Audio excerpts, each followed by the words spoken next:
This is the Extra Point Podcast. During this podcast, we will dive deeper into our Sunday teaching and share practical next steps for your faith journey. Now, let's kick off the Extra Point.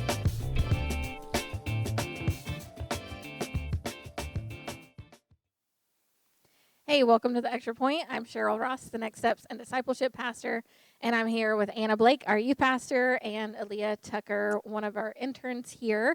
And before we go any further today, I want to make sure that if you haven't liked or subscribed to this podcast, that you go ahead and do so. That way you don't miss out on any new content.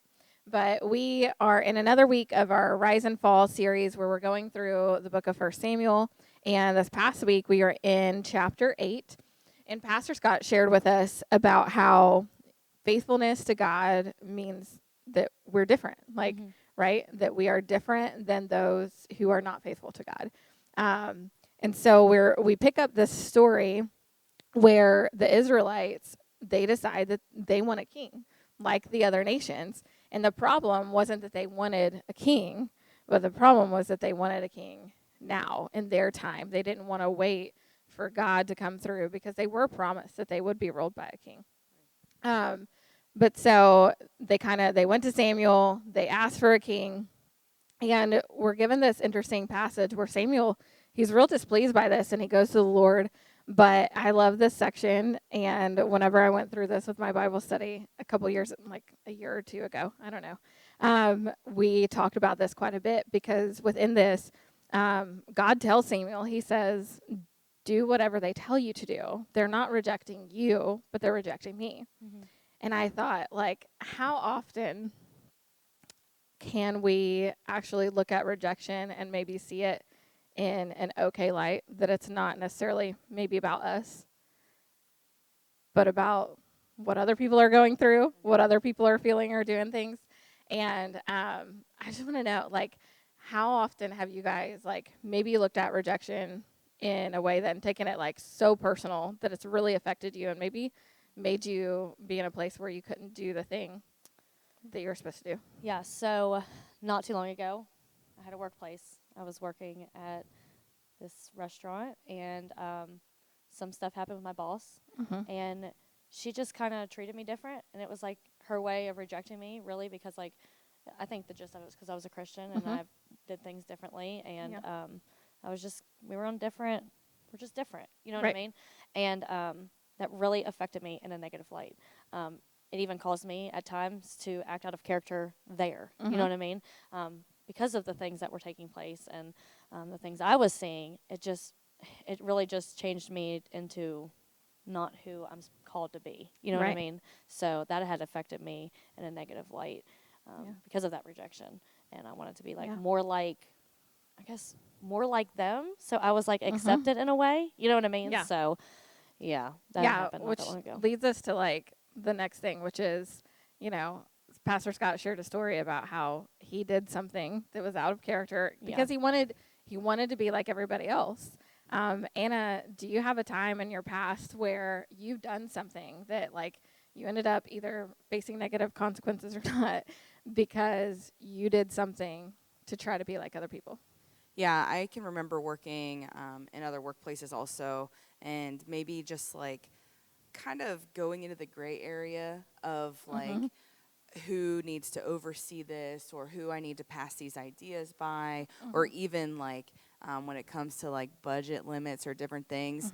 For me, one of the years when I was teaching, I was a teacher in public schools, I was looking at this really amazing stuff that some of my other friends in the same field were able to reach and to do. And I was given a card from the school to purchase some supplies, and I knew that I could have asked, what is the limit on this card? What is the whatever? But instead I looked at what we needed to be like these other classrooms to create an atmosphere for these kids. And I just made a purchase. It ended up being beyond what was allotted, and I pled ignorance, which at the time it was really a cover-up, and I was just kind of hey, sorry, I didn't know, but I did know how to ask. I did know how to do that, and so coming around and being man, that was wrong, and that sucked. To come around and be dude, I should have asked. I knew I should have done that. And thankfully, the principal of that school at the time was really generous and gracious towards me and saying, like, look, like, I should have been communicating too, like, whatever. But it could have been a really serious situation. And I just wanted these kids, even that, like, my motives were for someone else, but that doesn't mean it was still the right thing. Yeah. And that is a tough area to be in. Yeah, because Pastor Scott even said, like, you might be asking God for the right thing, but with the wrong motive. Yeah. I think the opposite is true. Like, it might be, you might have an okay motive, like, for the kids, for them. Right. But it was in the wrong way. Yeah. Like, Yep. I think I remember when I worked in restaurants, certain restaurants would have coupons that would go out in sales ads and things like that. And I remember working at one restaurant, and people would come in, they'd like get their families to give them all the coupons. And if they had a table paying with cash, they would use those coupons. Oh, yeah. And pocket $3 to $5 extra I've seen as so much many as they people do that, could. yeah.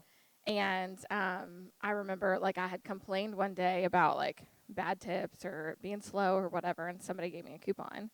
And I went to, like, you had to have the manager take it off. And I went to the manager, and he was like, is this really, because I waited until afterwards, like, and he was like, is this really for this table? Like, and I was like, I'm a terrible liar. Like, I'm a terrible liar. So, and he knew that, I think. And so, like, I just was honest, and I was like, actually, someone gave that to me to use. And he was like, so other people do this? And I was like, and I remember being, like, caught into this moment of, like, oh, gosh. And, I mean, there were a couple people that got really in trouble for it. Yeah. Because I was honest in that moment. I wasn't. But, like, it was a stinky situation to be in, and to know that, like, oh, I could totally lose my job for this. One person did end up losing their job because they had, like, a stash of them. But other people got, suspended or things like that. But it was like that was one of those things that, like, I just was like, well, everybody else is doing it, fine. Because I mean, I remember standing amongst like 5 or 6 servers, and they're like, oh yeah, we do this all the time. And I'm like, well, okay, it can't be that bad. Like, what's the big deal? But it was a big deal. It was very dishonest, and man, that was stinky. But yeah, so he goes in and he further asks. He talks about how they were always going to get a king. They just didn't want to wait on that. And he asked the question in his notes, and I just thought we could even ask this too, because we talk about some past areas. But he said, where in your life are you compromising because you want to be like everyone else? Is there something going on that you all would share that maybe is recent or going on even now that maybe you feel that pull to compromise or do something because you want to be like everybody else? Yeah, I can think of something right now because I feel like I just experienced it even the last few days. I feel a real tension point between saying yes and being busy and helping and doing all the things and actually taking care of myself. Like, there's this tension point there in my own life.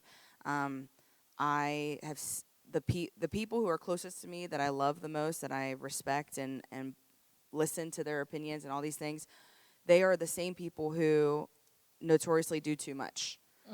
And I want to be the kind of person that is looked up to the way I look up to these people.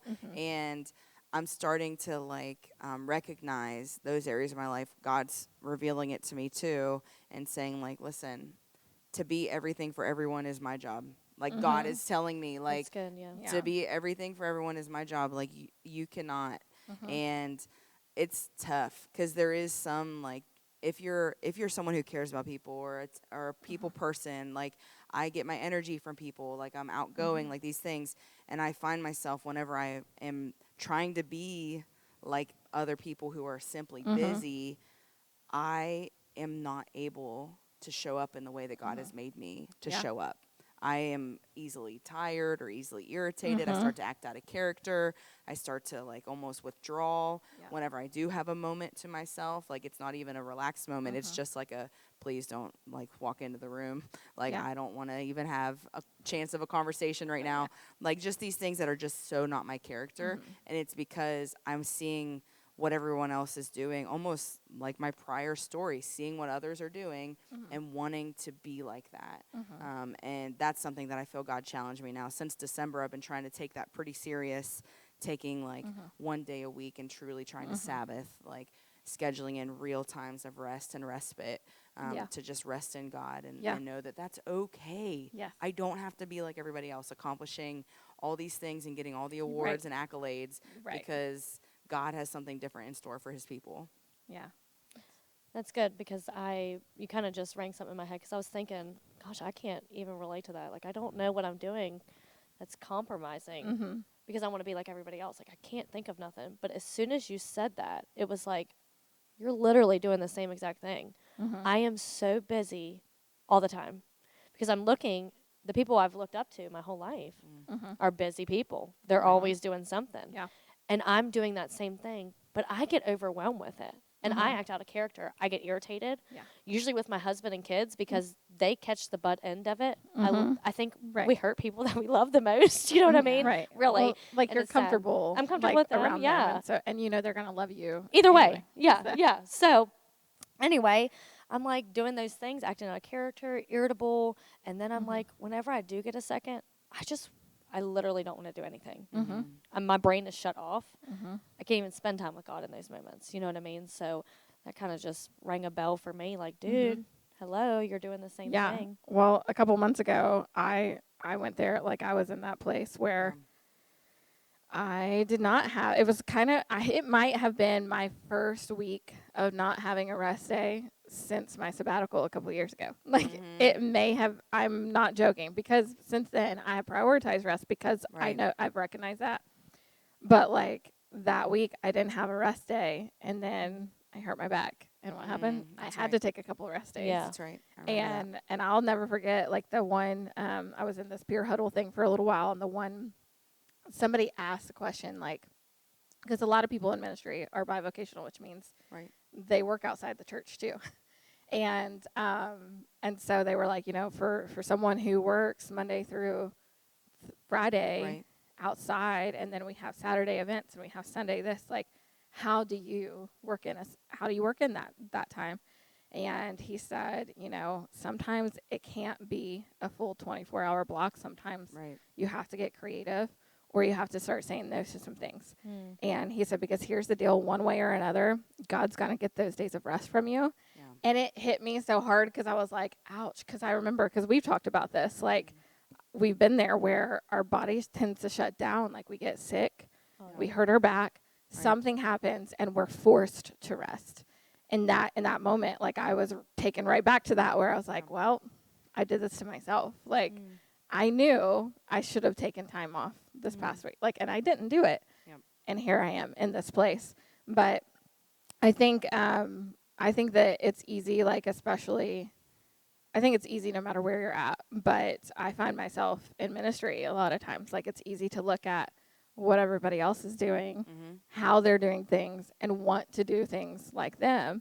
And just, I mean, I preached 2 weeks ago, and I remember I've talked to all you all about it. I was struggling because I felt led to do chapter 7, and then, you know, there were some similarities in some of the couple weeks before that, but I felt really strongly about that. And Pastor Scott had just said, you know, you just got to make sure that you differentiate, like, from those other 2 weeks, or you might have trouble with that. And so then I struggled because I was like, well, do I go on and do chapter 8? Do I skip this?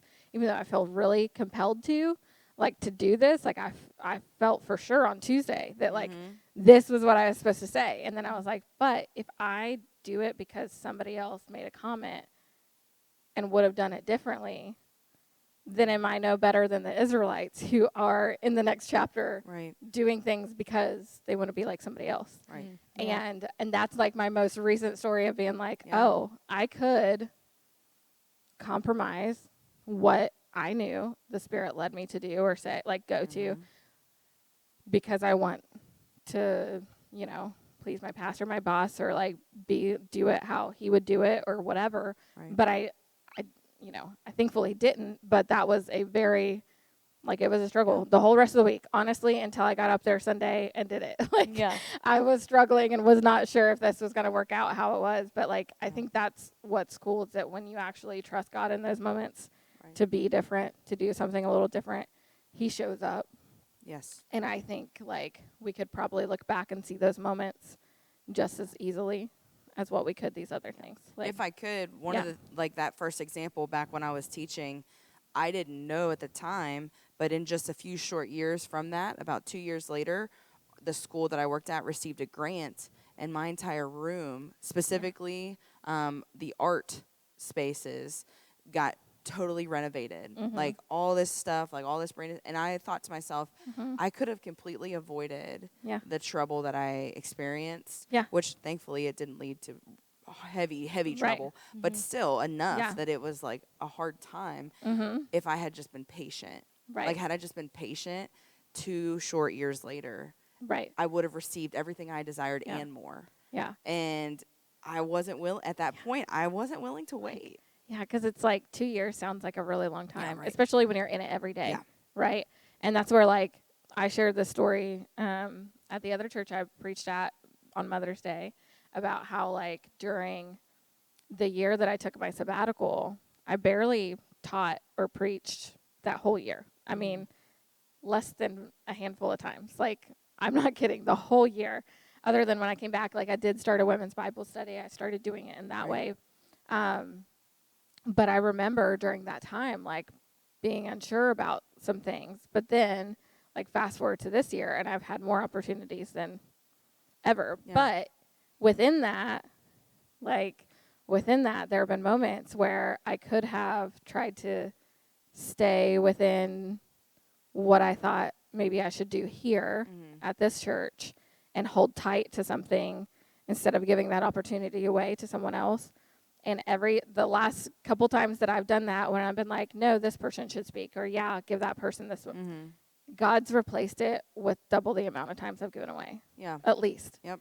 And so it's one of those things that it's like, when you're patient and you trust him to, like, be able to go ahead and say, no, this isn't for me. Like, yes, this person deserves a chance. Like, I was like, give Aleigha a Sunday in the summer. Like, give her that July Sunday. Yeah. And now I have 2 different speaking opportunities at camps. Yeah. That same month. Like, and so if I'd have had that Sunday, I probably would have said no to those other things, or maybe those other things wouldn't have been presented because I'd have held tight to something that I should have given away. Yeah. And I think that's, like, such a big deal, because if they'd have just been patient, like, God had that in store for them anyway. He had a king in store for them anyway. It would have been a lot better. And so I think that's one of those. But being patient is hard, especially in our culture, where we are so, like, self-starter, do it yourself, get it done, like, do whatever you can to make it happen, like, all this stuff. And so we take things into our own hands, because we're like, I don't need to wait on God. I could make something happen now. Like, but it's not always best. So then Pastor Scott kind of ended it with this idea of faithfulness to God leads us to being different. Faithfulness to self leads us to destruction. And he said, you're going to be faithful to someone or something. You might as well choose the better king. And he said that going to church will not be the only noticeable difference in your life if you choose faithfulness to God. What are some other differences that maybe you guys can see in your lives or other people's lives that maybe we look up to, that we can see in a real tangible, meaningful way, that where they are different, and it's not just them coming to church? I know for me, like, one of the things, my husband Paul and I, we felt heavily convicted by God to change the way we dealt with our finances about 6 years ago. And we make decisions that are different than what other people make. And the only reason I know it's different is because when people ask what we're doing about that, and we say the thing, they're like, why would you do it that way? And so in that mindset, like, I'm like, okay, listen, we just are trusting God in this area of our life. We're trusting him with our finances. We're trusting him with the decisions we make when we budget and when we make purchases. Are we doing it perfectly? Ask Amazon. The answer is no. We're not doing it perfectly, but we're doing it better. And God has been really faithful in that, in ways that we could have never imagined. Yeah, absolutely. I see that with you guys. Like, I've watched your all story, like, since you've kind of been here and making a lot of that progress. Like, when you guys paid off your student loans, I mean, I was so stoked for you guys. It's like, awesome. I'm like, that is so stinking cool and so awesome, because there are so many people who, like, literally are paying them their whole life. And we've been able to be generous when things have come our way because we were just trusting God in that process. And our life looked different. We weren't going out to eat after church on a Sunday, and that sucked. Yes. That was kind of crappy. But I'm telling you, the day that we, like, paid everything off, we had a student say, so, like, are we going out to eat now? And we said, maybe every once in a while now.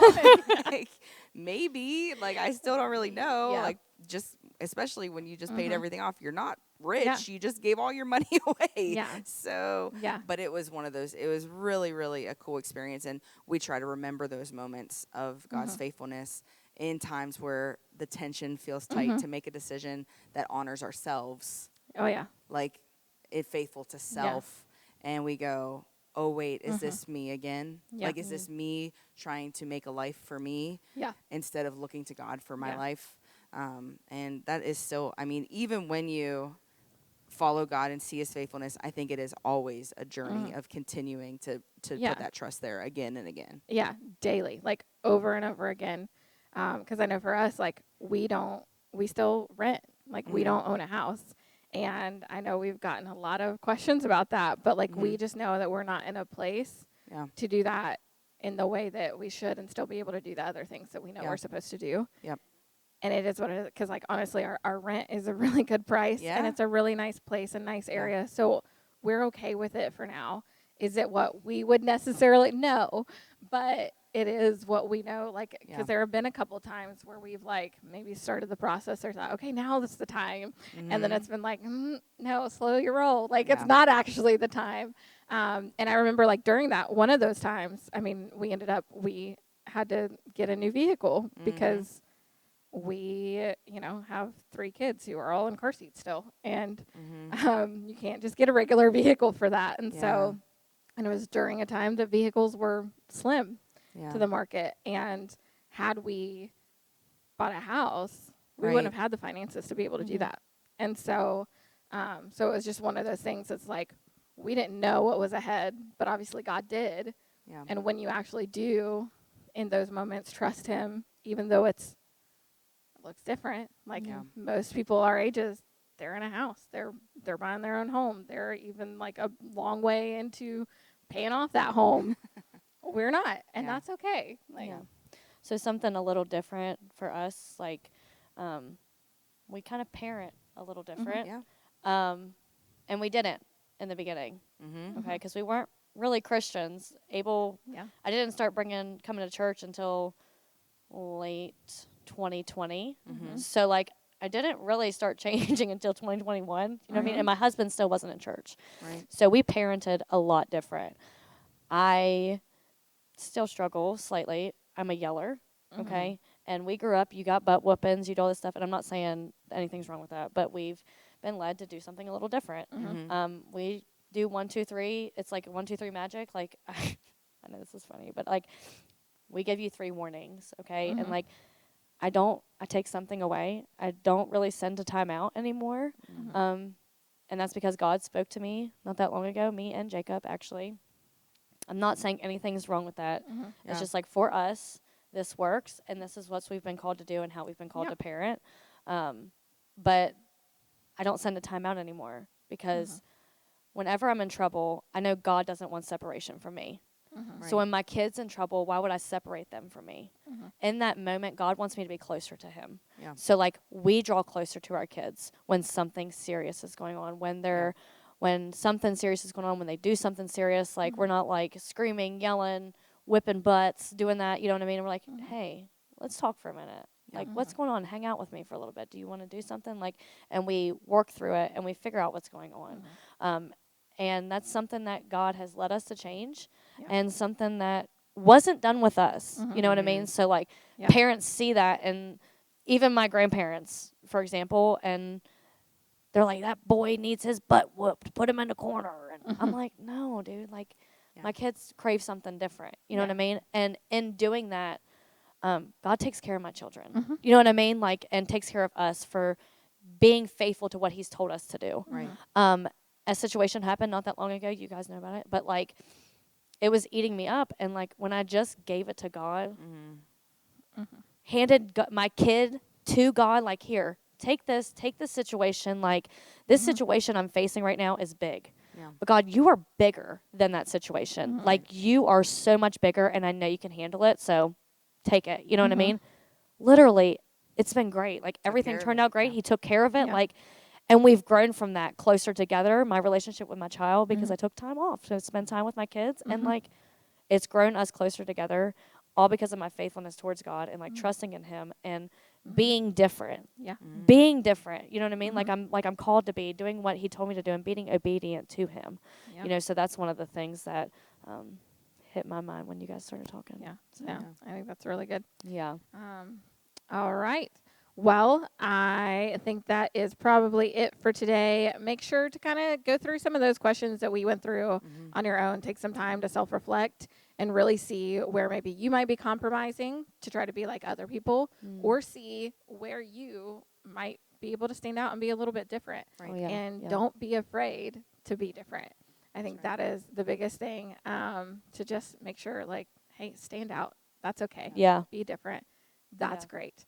And wait and just watch God's faithfulness come through in that. But we'll be back here again next week with another Extra Point podcast for you, where we're going to be diving deeper into the next portion of 1 Samuel in our Rise and Fall series to give you more practical next steps for your faith journey. Thanks for tuning in to The Extra Point. Be sure to subscribe to the Southridge Church podcast and tune in every Wednesday for another episode of The Extra Point.